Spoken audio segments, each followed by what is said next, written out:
It certainly looks like 2021 is going to be the year of the full-size SUV. General Motors has redesigned the most popular line of full-size SUVs, the Yukon, Tahoe, and Escalade, of course the Suburban as well. Ford is now giving us a two-row, five-passenger version of the Expedition. We've also had some recent minor tweaks to the Sequoia, a mild refresh to the Armada, and next year we're going to be getting a new full-size Jeep SUV called the Grand Wagoneer. If you have a large family and you don't like the idea of a minivan or a full-size van, you might want to take a look at a full-size SUV. Generally speaking, full-size SUVs seat 7 or 8 passengers. This particular one is the 7-passenger version of the Expedition. There's also, interestingly enough, a 5-passenger version of the Expedition if you want a truck-like vehicle with 2 rows and a lot of cargo room behind. Now, I say truck-like because there once was a time where full-size SUVs like this were directly based on their half-ton truck counterparts, but those days are over. This shares some design themes and some hardware with the Ford F-150, but it rides on a unique platform that was definitely designed to be an SUV from the ground up. The first thing you'll notice about the Expedition is that this is certainly large and in charge. We have optional full LED headlights. This has that particular option. We have LED turn signals right there up front as well. We have the same look that we find in a wide variety of Ford vehicles out there with this sort of Gillette-style grille up front. One thing that I noticed is that front parking sensors and rear parking sensors are not standard on the Expedition. That is a feature I really wish every vehicle this size would have standard. As with most full-size SUVs, the hood is pretty long, so viewing from the inside, it is a little bit tricky to tell exactly what's going on in some of the front corner areas if you're in a really tight parking maneuver. Probably the biggest difference between the two dominant players in this segment, Ford and General Motors, and the rest of the competition is that the GM and Ford full-size SUVs come in 2 different lengths. There's a short and a long wheelbase version. On the Ford side, it's the Expedition and the Expedition Max. The Expedition is 210 inches long. The Expedition Max is nearly 223 inches long. This is the short Expedition at 210 inches long. It's almost the exact same size as the new 2021 Chevy Tahoe and a few inches longer than the rest of the full-size SUV competition. But if you want something that's even bigger, then you can get the stretched version. Most of the stretch happens in the rear, and that will get you up to about 222 inches, just a little bit shorter than the new Suburban. But Ford and GM stretch their vehicles a little bit differently. Ford stretches just the cargo area. The third row seats remain in place. So whether you get the Expedition or Expedition Max, you get the same amount of interior legroom.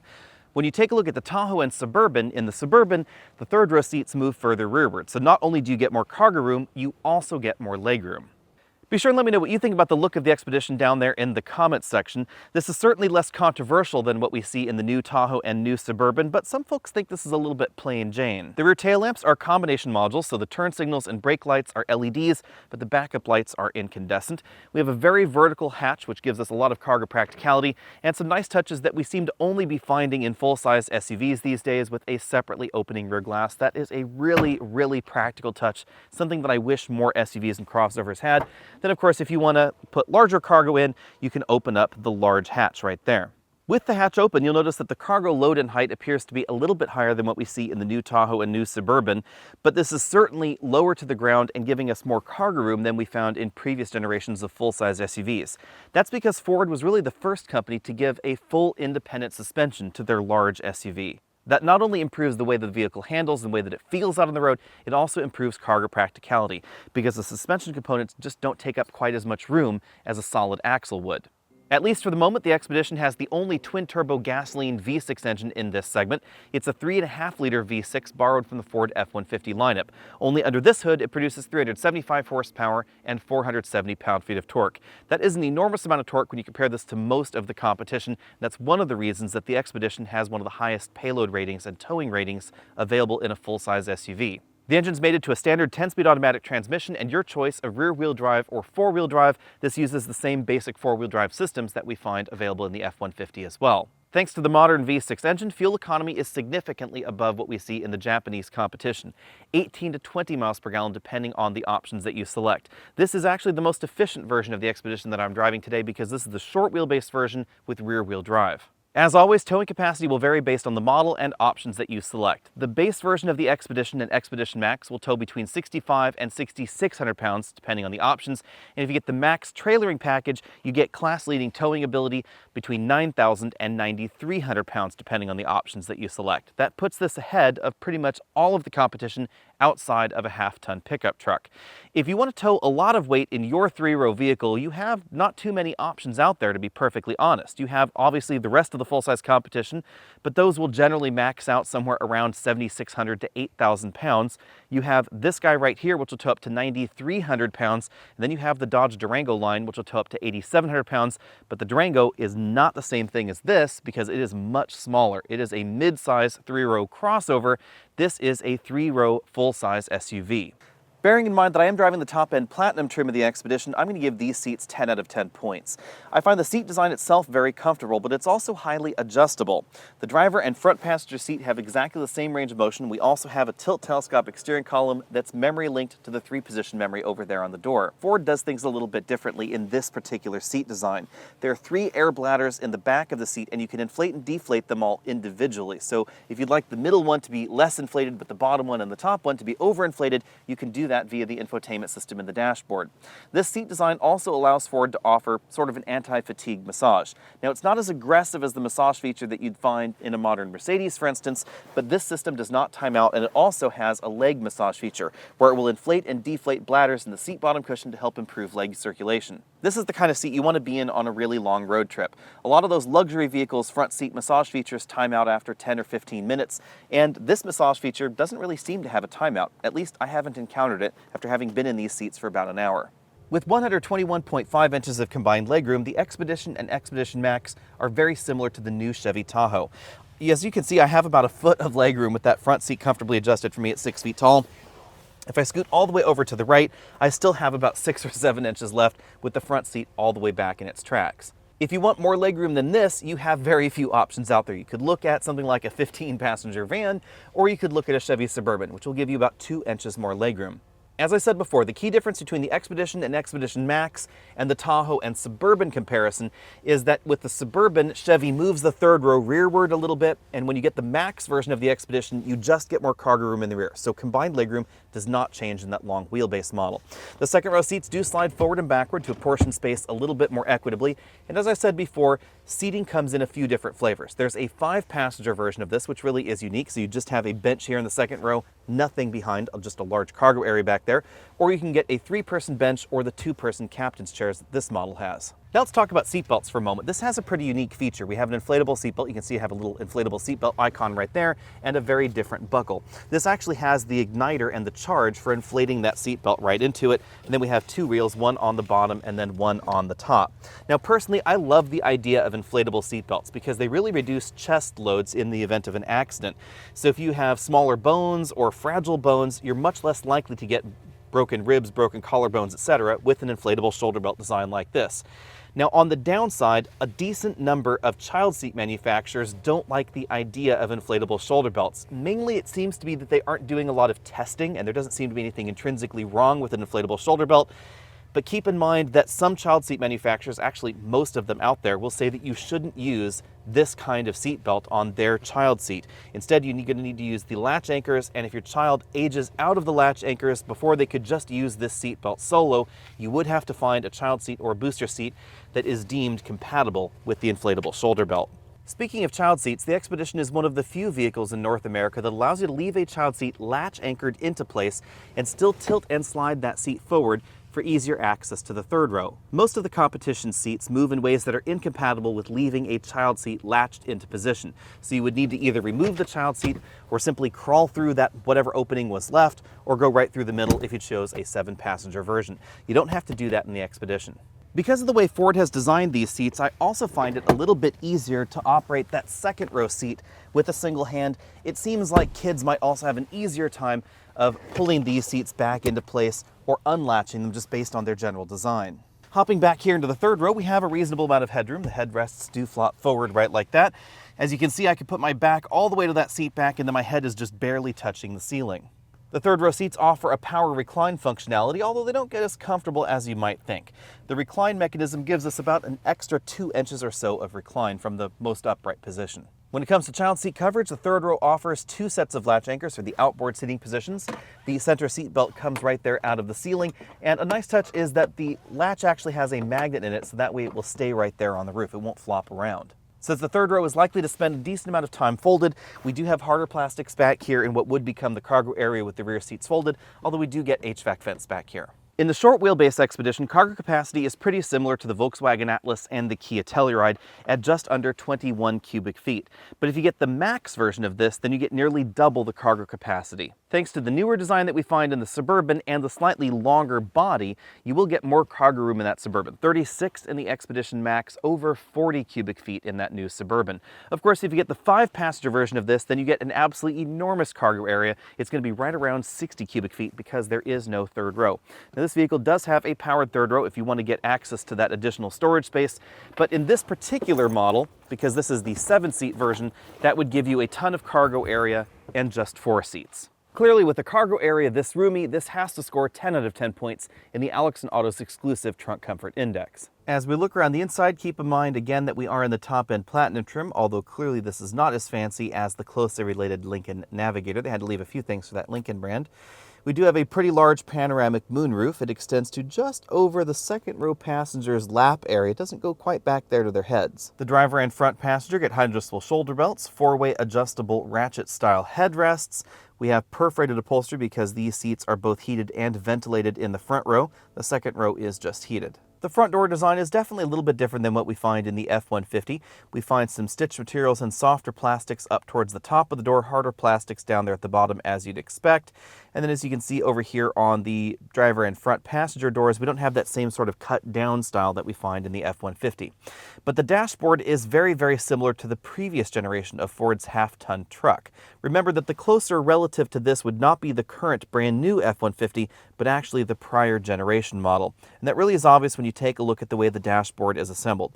The air vents, everything, even though the parts are not exactly the same as all the F-150s out there, it definitely has an F-150 vibe and a very similar dashboard arrangement where we have 2 glove boxes, one smaller one right here up top, and then a larger bin-style glove compartment below.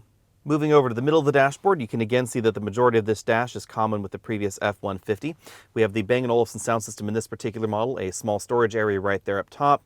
The older generation of Ford's infotainment and navigation system with smartphone integration right here. So this is not the same version that you'd find in the brand new F-150. But just a quick look around here, you can see what I mean when I was talking about the seats earlier. If I press this little button, we can adjust the seats right here. It'll turn off the seat massage.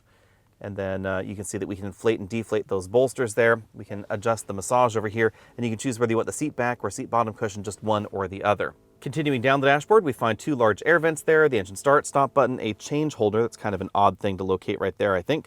Some physical buttons for that infotainment and navigation system, the controls for the tri-zone automatic climate control system, right there. Adjusting the rear climate is done within the Sync infotainment system. We also have controls for the front heated and ventilated seats. 2 USB inputs, including a USB-C input right there, Qi wireless charging mat. Definitely enough room for some of those larger smartphones to be in there.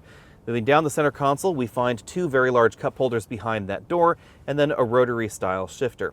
The rotary style shifter is not one of my favorites out there, but it is fully functional. We have a manual mode button right there with that M button, but you'll notice that instead of paddle shifters, we have toggles right here in the center console. That's probably my least favorite way of controlling the way the transmission behaves. In a vehicle that tows a great deal, I really wish I had something either on the steering column or just paddles. Back here we have the autonomous parking button and then the button for the optional parking sensors. Between the front seats we find a padded leather armrest that opens to reveal a very, very large storage area, again very pickup truck-like sized. We also have the same sort of hanging file divider there that you'd find in pickups, so if you want to put a large amount of stuff in there, large purses, things like that, they would definitely fit.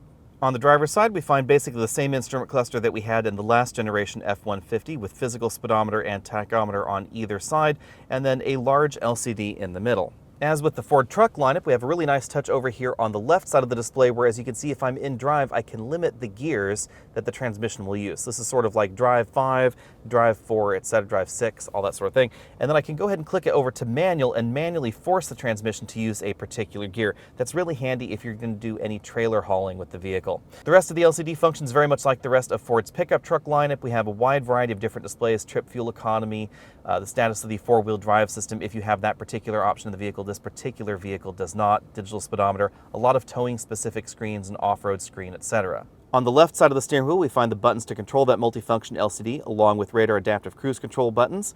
You'll find infotainment buttons over there on the right side of the wheel. This is a 4-spoke leather wrap design in this particular model. Be sure and let me know what you think about the interior design in the Expedition down there in the comment section below. This is definitely starting to show its age a little bit. It has been on the market for a while. It doesn't seem quite as premium, obviously, as the Lincoln Navigator, which I think has aged a little bit better than this. The interior that we find in the new Tahoe and the new Suburban certainly feels a bit more premium. Obviously, the first thing you're going to notice about the Expedition out on the road is its size. This is like driving a living room around, but it's a very quick living room.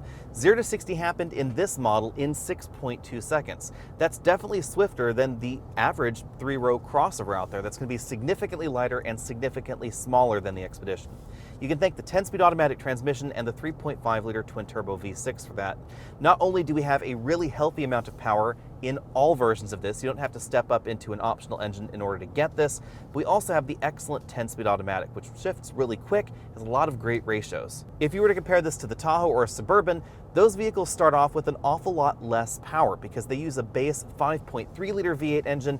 Unfortunately, GM decided not to really upgrade the engine lineup in that particular vehicle. They decided just to replace the vehicle around it, but it still uses the same 5.3 or 6.2-liter V8 that we found last year. Any way you slice it, this engine, or honestly the 5.3-liter engine that we find in the GM SUVs, are significantly more modern than the V8s that we find in the Sequoia or in the Armada. And that's why fuel economy is significantly better in this, and of course the Tahoe as well. In my 6-0 braking test, this model stopped in a relatively respectable 126 feet. I did find that surprisingly short for a vehicle that is this large. Now, we do have a bit more road-focused tires on this particular model than the last Tahoe that I drove that had a bit more of an all-terrain style tire, so definitely keep that in mind when making comparisons. In terms of handling, obviously the Expedition is bigger and heavier than the average 3-row crossover, so clearly this isn't going to handle as well. But this doesn't feel like a boat out on the road quite either. The rear suspension design is certainly more sorted than the Ford F-150's rear suspension because this has an independent rear suspension, not a solid axle in the back. That's an innovation that GM has also recently picked up for the Tahoe and Suburban, and it really does improve the road manners for a full-size SUV like this. This is going to feel very different out on your favorite winding mountain road than something like the Armada or the Sequoia. Not that those alternatives are overtly bad, but you will certainly notice that this feels much more sorted, much more composed, especially out on broken pavement. Out on a rougher road like the one that I'm on here, the ride quality is pretty comparable to what we see in the new Tahoe and the new Suburban, as long as you're getting the regular steel spring suspension. But for the new generation, the Tahoe and Suburban have a trick up their sleeve. They have a combination MagneRide and Airlift suspension that really is, I think, the best suspension in any full-size SUV, including the closely related Lincoln Navigator. In that particular model, the air springs provide the lift and suspension support in the vehicle, and then damping is provided by the MagneRide component of the suspension, but it really gives you a very, very compliant ride and reasonable handling as well. But the ride quality and the ability of the suspension to absorb bumps and potholes out on the road without becoming upset really is significantly better than what we find in the other full-size SUVs, the Armada and the Sequoia at the moment. We don't know exactly what the future holds for the Jeep Grand Wagoneer, but most likely that's going to be using an air ride suspension as well, because we do find that in the Jeep Grand Cherokee, and it's most likely going to be applied to that model. In my cabin noise test at 50 miles an hour, I measured 69.5 decibels in here, putting this easily among the quietest vehicles that I've tested, something that we also see in the other full-size body-on-frame vehicles. That shouldn't be too much of a surprise because body-on-frame vehicles have a lot more isolation between the cabin and the road because the frame, where the wheels and the engine are mounted, is not directly connected to the body. There is a little bit of isolation between the body, where I'm sitting, and where the engine and tires are bolted to the vehicle. That makes the interior a lot quieter than something like a Dodge Durango out on a similar road surface. In my cabin noise testing, this was about half a decibel louder than the last time I drove this. I expect that's likely due to changes in the road surface because that was about 2.5 years ago. Now let's talk about fuel economy. This vehicle is rated for 20 miles per gallon combined. That is pretty high in the full-size SUV segment. I've been averaging 19.2 miles per gallon, which is relatively reasonable considering I go up and over a 2,200-foot mountain pass. Now, when comparing this against something like the General Motors series of full-size SUVs, in similar driving situations, I have received slightly better fuel economy in GM's full-size SUVs thanks to the cylinder deactivation system. That really does seem to have a slightly better real-world benefit than the twin-turbo 6 that we find under this hood. But remember, the 5.3 is not going to have nearly as much power, certainly not as much torque as this 3.5-liter V6. If you're planning on doing a great deal of towing, then you're unlikely to see much of a fuel economy difference or much of a fuel economy benefit for this engine design over something like a Suburban or a Tahoe with the optional 6.2-liter V8. If I were planning on towing 8,000 to 9,000 pounds with a full-size SUV, I would certainly want something like this Expedition. We get a lot more horsepower and a lot more torque than we find out of the base 5.3-liter V8 in the Tahoe and Suburban, significantly more torque than we find out of the competitive V8s from the Japanese competition as well, and most importantly versus the Japanese competitors, a lot more gears. The Sequoia still has a 6-speed automatic, the Armada still has a 7-speed automatic. This has a ton more gears to choose from, and that really is useful when towing heavier loads up steeper grades or when going down steeper grades and you want a bit more engine braking. But you aren't going to get as much engine braking out of this engine as you would out of the V8s that we find in the GM SUV lineup. The trade-off for that, of course, is the fact that we get gobs of low-end torque thanks to the twin-turbo arrangement. Most of the full-size SUVs in the US start around the same price at the moment, as long as we're not talking about luxury segment vehicles like the Navigator, the Escalade, or of course the German full-size SUVs like the new BMW X7 and the Mercedes-Benz GLS. It seems that over the last few years, sales are starting to pick up in the full-size SUV category, and we're seeing a number of new entries. Because Jeep is not going to just give us the Grand Wagoneer, which has been long rumored, we're also going to be getting a larger 3-row version of the Jeep Grand Cherokee, which they're calling a full-size SUV. Now that said, full-size SUVs are still not quite as popular as they used to be.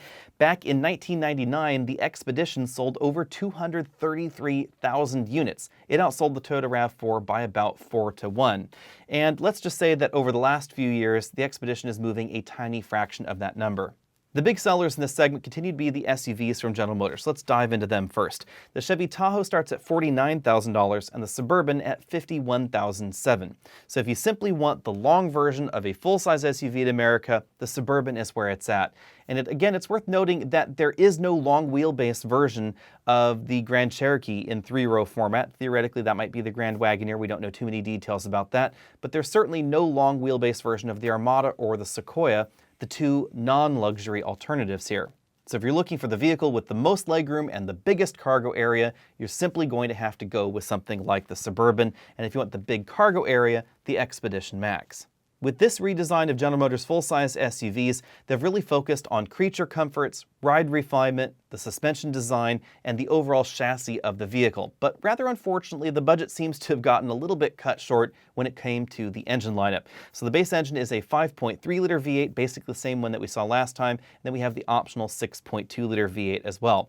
There's also going to be the 3-liter inline-6 diesel borrowed out of GM's pickup truck lineup. If you'd like a more attractive exterior and a slightly more attractive interior, depending on the options you select, there's also the GMC Yukon for $50,700 or the Yukon XL for $53,400.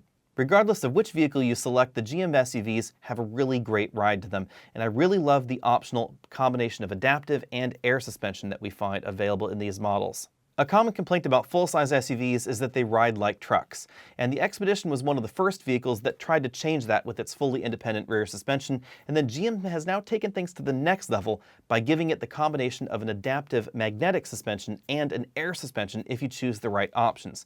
Now that is going to cost an awful lot versus the base model, but personally I think that the ride quality is certainly worth it. And if you're shopping for a big SUV like this and you want that more limo-like ride, I guess you'd say, then you want that particular option package. Now, the interior is not quite as big of a step as some had hoped. The interior definitely feels better than the previous generation Suburban and Tahoe, but not quite as nice as some folks might want. If you want a nicer interior, then of course there's the Cadillac Escalade, which I do think really is very impressive. But these other two models are stuck somewhere in between. I think that they are more modern and more attractive than the interiors that we find in the Expedition at the moment, but it's not as big of a leap as you might hope. Our next competitor is the Nissan Armada, which has recently received a very minor refresh. It's going to start a little bit less expensive at $47,800. Now, it's going to be a little bit shorter on the outside and a little bit smaller on the inside than the shorter versions of the American competition, mainly because it's getting a little bit old. At this point in time, the Armada is about 10 years old. Some of you might be confused by that statement because this Armada has not been on sale in the US for 10 years, but it has been on sale worldwide for 10 years. It's also known as the Infiniti QX80. One of the nice things about the Armada is that they didn't really change the interior too much from the Infiniti. Likely because of the relatively slow sales across Nissan's full-size SUV lineup. A large portion of the interior is common with that Infiniti model, and it really dresses up the interior. I like the interior in the Armada a little bit more than we find in the Expedition, or honestly in base versions of the Tahoe as well. I like the design, I like the style, and we now have a much more modern infotainment system sitting right on the top of the dashboard. Unfortunately, the rest of the Armada is definitely old school. It has a 7-speed automatic transmission, which is a little bit more modern than that vehicle launched with, but not quite as nice as the 10-speed that we find in the GM or Ford SUVs, and it has a very, very thirsty engine. Fuel economy is definitely lower in the Armada than the other competitors here. But the engine has a really nice growl to it, and it's pretty powerful. 400 horsepower is standard. If you're looking for something that's a little bit older than the Armada, we do have the Toyota Sequoia, which is now 13 years old and really feels dated because it has not had the same kind of updates and refreshes that we see in the Nissan Armada. So the interior really feels like it was sort of set in amber. It's going to be a little bit more expensive than the Armada at $50,200. It has a 381 horsepower V8 engine, so the power is pretty good, but the older transmission design is really a problem. The 6-speed auto is the oldest transmission in this group. The differences between a 5 and 6-speed or a 6 and 7-speed automatic transmission aren't enormous, but you will really notice the difference if you're towing something behind the Expedition with its 10-speed automatic transmission and modern turbocharged engine, and the Sequoia with the 6-speed auto and the older V8. Now, I have no doubt that the V8 engine that we find in the Sequoia and the transmission are going to be more reliable long-term than the twin-turbo V6 and 10-speed that we find in the Expedition. They just don't feel as modern, and they're certainly going to be consuming an awful lot more fuel. This is a tricky calculation, and it really will depend on your appetite for potential vehicle failures at some point in time. But when you calculate out the lifetime of a vehicle, if you're going to keep it for 6 or 7 years and 100 to 150,000 miles, the amount of fuel that you would save in the Expedition would likely pay for an engine and transmission replacement versus something like the Sequoia. So even if the Ford's engine and transmission were that much less reliable, it may end up being less expensive. Our last competitor is a little bit interesting because it has just been released, and obviously I haven't driven it yet, but that is the new Jeep Grand Cherokee L. This is not the Grand Wagoneer body-on-frame full-size SUV. This is the brand new Jeep Grand Cherokee in stretched format. It's a 3-row vehicle. It's over 204 inches long, so they're calling it a full-size SUV. It is a little bit shorter than something like the Sequoia, but it's right about the same size as a BMW X7 and Mercedes-Benz GLS. And like those two options, it's a unibody vehicle, like the Jeep Grand Cherokee has been for quite some time. The interesting thing about the Grand Cherokee L is that Jeep is really positioning this as a luxury entry. So logically, you might consider this an alternative to something like the Navigator or the Escalade rather than the Expedition or the Yukon and Tahoe. To that point, we don't know exactly how much the Grand Cherokee L is going to cost as of the time that I am filming this video. So hopefully we will be able to find that very soon, but the interior and the exterior of the Grand Cherokee really look like they're targeted at a more luxury-oriented audience. It has a brand new LCD infotainment system. It has basically the same engine lineup that we find in the current Jeep Grand Cherokee. I was surprised by that. Basically the same engine, same transmission, the 3.6-liter V6, 5.7-liter V8, etc. Towing ability is a little bit below what we see in the Expedition, tops out at about 7,200 pounds, so definitely below that Expedition Max. But be sure and stay tuned because the Grand Cherokee L really looks like an interesting option to watch in this segment. It's most likely going to be packaged a little bit more efficiently than we find in the body-on-frame vehicles just because of its unibody design. Be sure and let me know what you think about all that down there in the comments section below, and what would you pick if you were shopping in this segment? I suspect I would probably get a GMC Yukon at the moment. Let me know about that. Find me over at facebook.com/AlexNautos, over Instagram, all those other social places. Of course, check out the merch store at aoamerch.com. You can buy shirts right like this one, and I'll see all of you next week.